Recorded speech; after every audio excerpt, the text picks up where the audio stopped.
So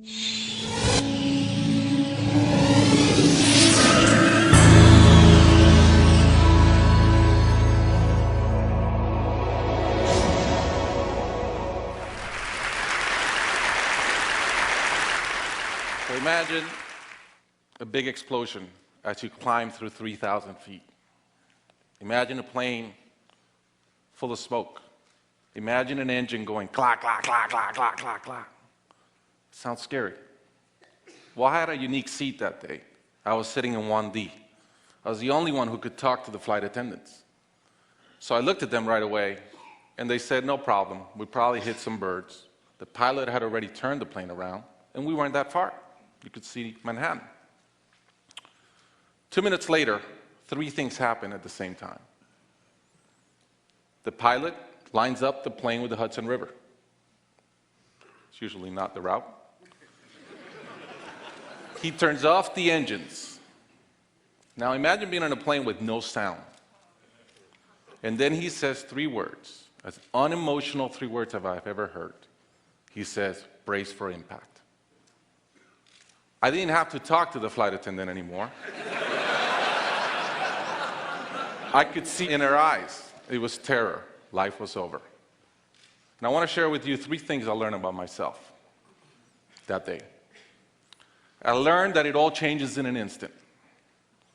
We have this bucket list, we have these things we want to do in life, and I thought about all the people I wanted to reach out that I didn't, all the fences I wanted to mend, all the experiences I wanted to have and I never did.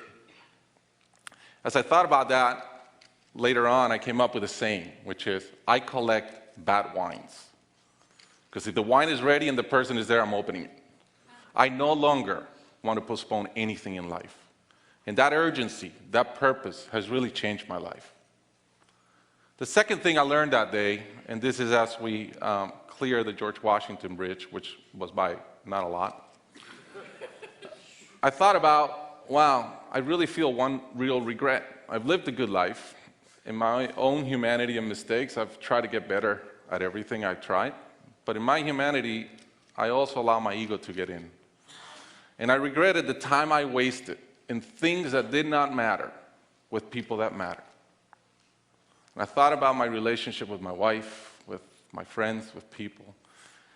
And after, as I reflected on that, I decided to eliminate negative energy from my life. It's not perfect. It's a lot better. I've not had a fight with my wife in 2 years. It feels great. I'm no longer trying to be right. I choose to be happy. The third thing I learned, and this is as your mental clock starts going 15, 14, 13, you can see the water coming. I'm saying, please blow up.